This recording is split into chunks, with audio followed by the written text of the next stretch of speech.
J. Diagnostic et prise en charge. La lombalgie est une douleur située entre la charnière thoraco-lombaire et le pli fessier, parfois associée à une radiculalgie. Elle est aiguë, inférieure à 6 semaines, subaiguë, 6-12 semaines, ou chronique, supérieure à 3 mois. 80% des adultes en souffriront au cours de leur vie. 1. Évaluation initiale. Interrogatoire. Horaire, irradiation, facteurs déclenchants, contexte psychosocial.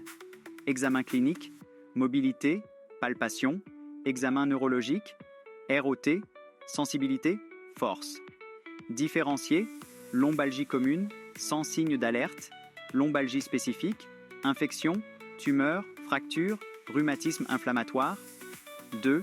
Signes d'alerte, red flags, fièvre, amaigrissement, antécédent de cancer, immunodépression, douleur nocturne, traumatisme récent, âge inférieur à 20 ou supérieur à 55 ans, déficit moteur progressif, troubles sphinctériens, syndrome de la queue de cheval.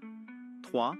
Indication de l'IRM rachis-lombaire, pas d'imagerie en première intention pour lombalgie commune, IRM urgente si, déficit neurologique sévère ou progressif, syndrome de la queue de cheval, suspicion d'infection, fièvre, douleur inflammatoire, immunodépression, suspicion de tumeur, antécédent néoplasique, amaigrissement, IRM différé si, douleur réfractaire après 6 semaines malgré un traitement bien conduit, suspicion de spondylarthrite ou autre cause inflammatoire.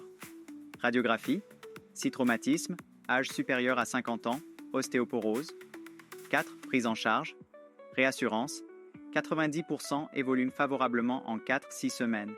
Maintien de l'activité, éviter le repos strict. Antalgique, paracétamol, AINS, opioïdes faibles, si échec. Kinésithérapie active, si risque de chronicité. Approche biopsychosociale, dépistage des facteurs psychosociaux, yellow flags. Chirurgie, réservée aux déficits neurologiques sévères ou syndrome de la queue de cheval. 5. Prévention. Activité physique régulière, ergonomie au travail, prise en charge multidisciplinaire, si chronicité.